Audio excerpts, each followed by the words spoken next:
گئے ہوں گے اور آپ لوگ بھی سمجھ گئے ہوں گے، مزید وضاحت کی ضرورت نہیں ہے۔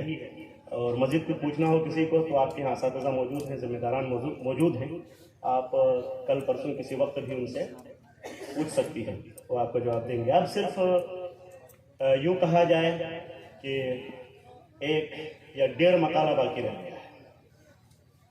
جی 1.5 اس لیے کہ ایک مقالہ جو بہت خوبصورت ہے وہ ہے، ظاہر ہے، شیخ ڈاکٹر طارق صفی الرحمن مبارک پوری حفظ اللہ کا مقالہ، اور ایک جو آدھا مقالہ ہے وہ میرا ہے۔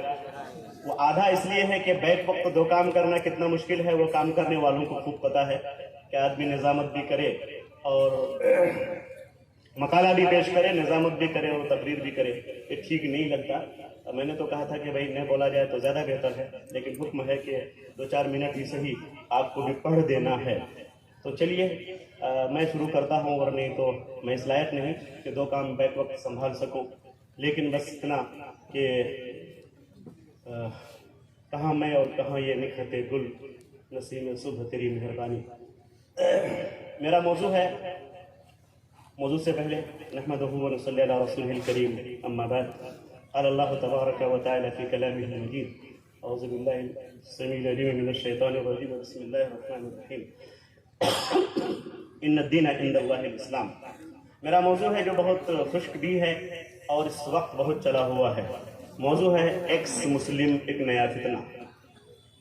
ایکس مسلم بولنے ہی سے پتہ چل گیا ہوگا کہ موضوع میں کیا کہا جائے۔ ایکس مطلب پرانا، جو گزر چکا، مسلم مطلب مسلمان۔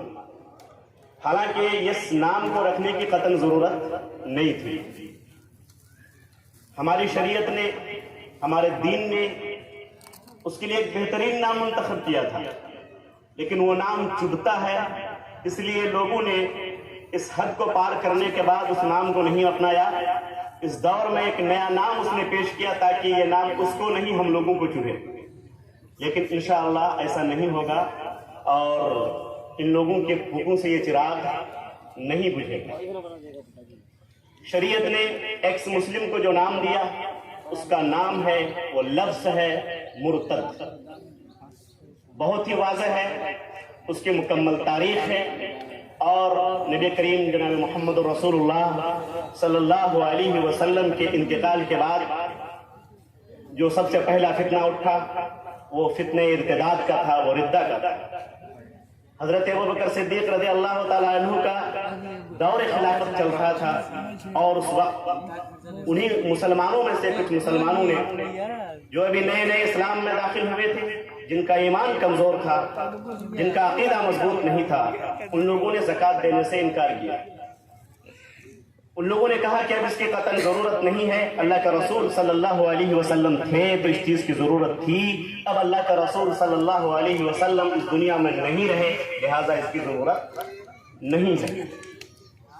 صحابہ میں اختلاف ہوا، حتیٰ کہ حضرت عمر فاروق رضی اللہ تعالیٰ عنہ نے بھی اختلاف کیا، لیکن حضرت ابوبکر صدیق رضی اللہ تعالیٰ عنہ اٹل رہے اپنے فیصلے پر، اور کہا کہ اس وقت جو اللہ کے رسول صلی اللہ علیہ وسلم کے زمانے میں جو بکری زکوٰۃ میں دیا کرتا تھا، جو اونٹ زکوٰۃ میں دیا کرتا تھا، میں وہ بھی لوں گا، اور جس رسی میں اس کو باندھ کے رکھتے تھے میں وہ بھی وصول کروں گا۔ جنگ لڑی گئی اور وہ فتنہ ختم ہو گیا۔ فتنہ تو ختم ہو گیا، لیکن اس فتنے کے جو آثار تھے وہ باقی رہے، اور آج تک یہ سلسلہ جاری ہے۔ بیچ میں اسی ہندوستان کی سرزمین میں ایکس مسلم یا فتنہ ارتداد کی ایک لہر اٹھی، اور اس میں ایک نمایاں نام سامنے آیا جس کا نام تھا سلمان رشدی۔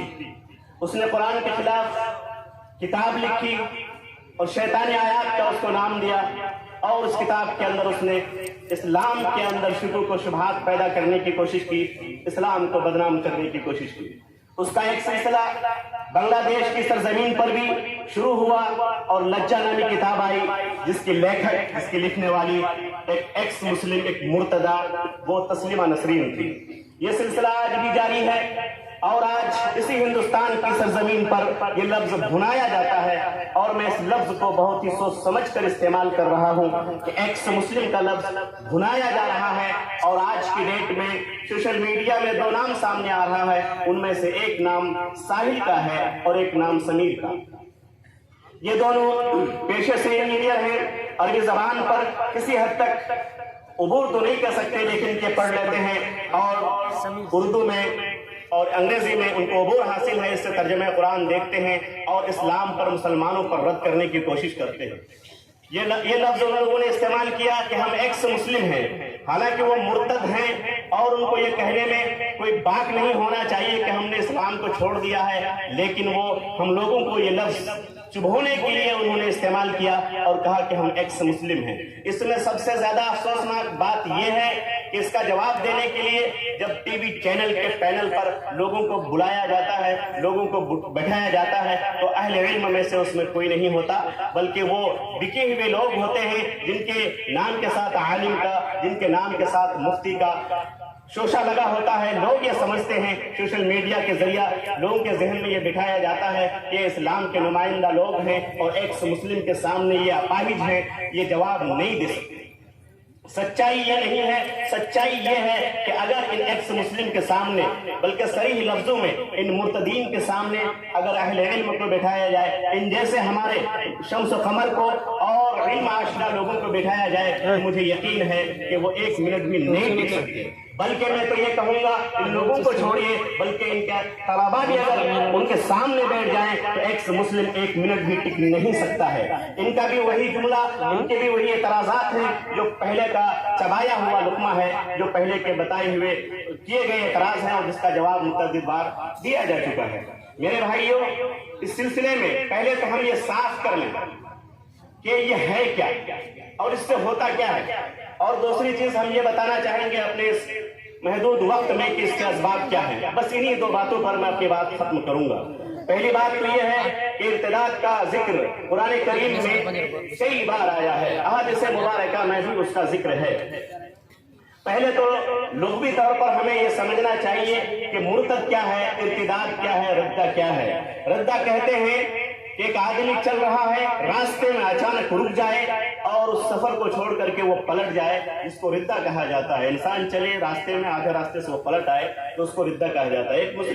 ایک مسلمان ہے، اسلام کے راستے پر چل رہا ہے، کچھ دیر چلا اور پلٹ گیا، اس پلٹنے کا نام ردہ ہے۔ جو ایسا کرتا ہے اس کو مرتد کہا جاتا ہے۔ ایسا کرنے کے کئی اسباب ہیں۔